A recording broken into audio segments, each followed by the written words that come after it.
Hello everyone, आप सभी का चीज़ी कोड में स्वागत है। आज के इस वीडियो में हम देखेंगे कि इंटेंट्स क्या होते हैं। इसके साथ साथ हम देखेंगे कि बटन का क्लिक कैसे हैंडल करते हैं, या बटन के क्लिक पर कुछ कस्टम कोड एग्जीक्यूट करना है तो वो कैसे करते हैं। तो शुरू करते हैं हमारा लेक्चर।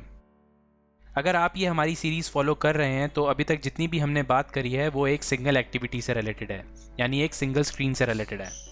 एक नॉर्मल ऐप की बात करें तो उसमें एक से ज़्यादा स्क्रीन्स होती हैं।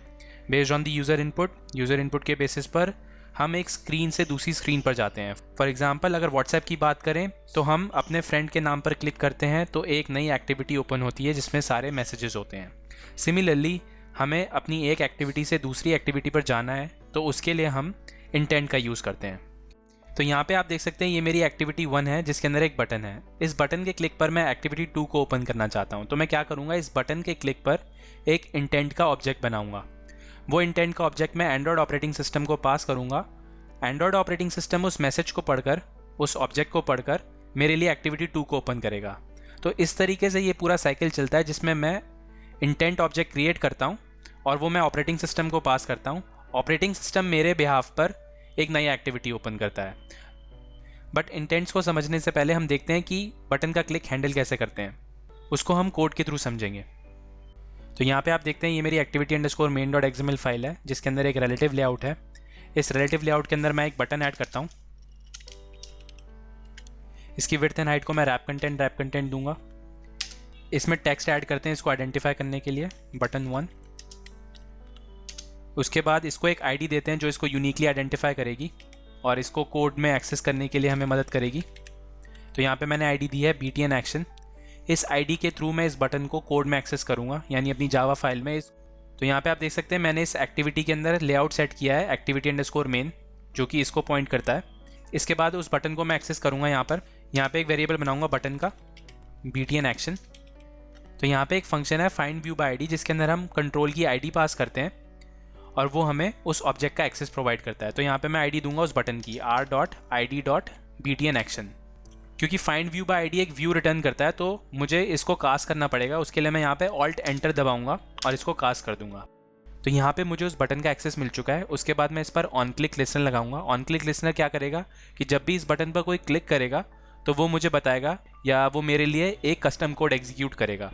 तो इस पर ऑन क्लिक लिसनर कैसे लगाते हैं, मैं लिखूंगा btn action.set on click listener। उसके बाद मैं यहाँ पे लिखूंगा न्यू ऑन क्लिक लिसनर। तो जैसे ही मैंने एंटर मारा तो एंड्रॉयड स्टूडियो ने मेरे लिए अपने आप एक कोड जनरेट कर दिया। तो जितना भी कस्टम कोड है वो मैं इस ऑन क्लिक फंक्शन के अंदर लिखूंगा। ये सेट ऑफ लाइंस जो है इसको पिक्चर के थ्रू समझते हैं। तो ये है लिसनर एंड हैंडलर। लिसनर कौन होते हैं? लिसनर वो होते हैं जो सुनते हैं। तो यहाँ पे आप देख सकते हैं जो मेरा बटन है उस पर मैंने एक लिसनर लगा दिया है।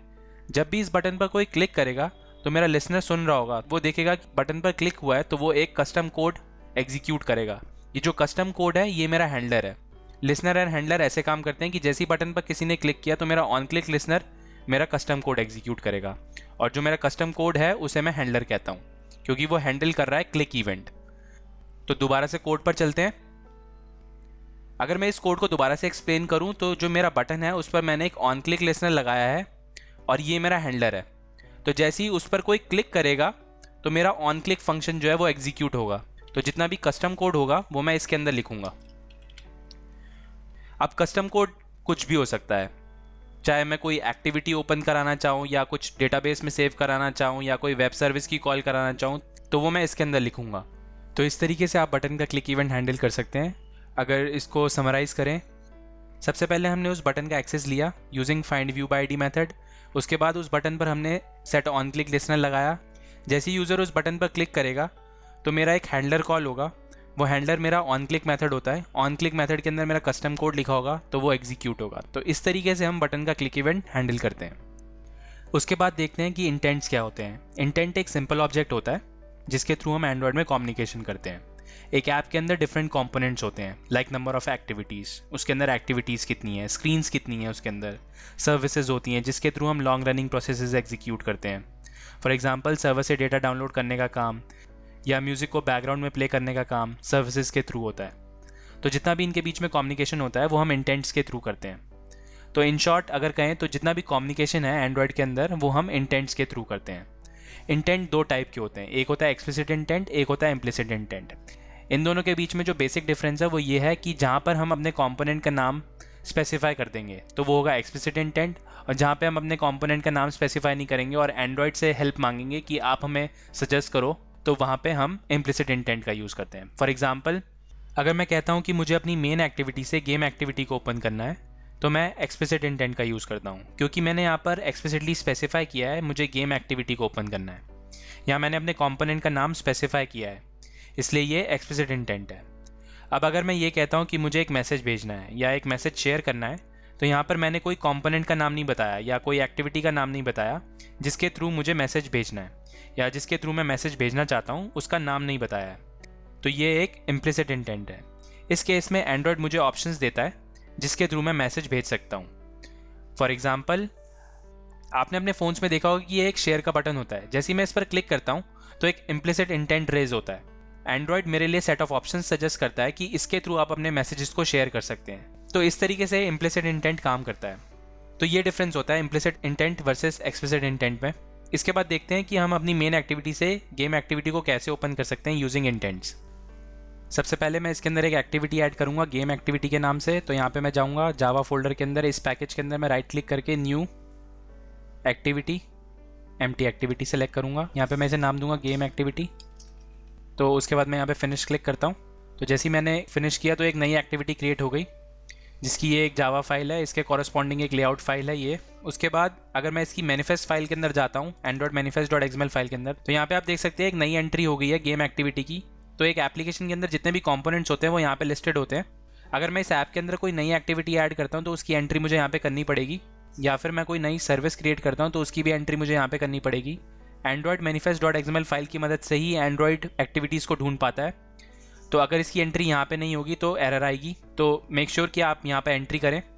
उसके बाद हम अपनी मेन एक्टिविटी.जावा फाइल में चलते हैं और यहाँ पे कोड लिखेंगे। यहाँ पे मैं लिखता हूँ intent I equal to new intent.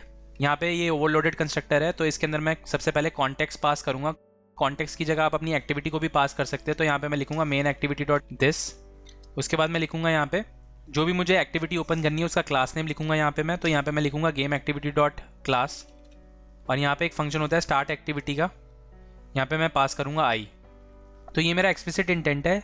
तो जैसे ही कोई यूज़र उस बटन पर क्लिक करेगा तो एक नया इंटेंट क्रिएट होगा जो कि एक एक्सप्लिसिट इंटेंट होगा, और स्टार्ट एक्टिविटी फंक्शन एक एक्टिविटी क्रिएट कर देगा जो कि हमारी गेम एक्टिविटी होगी।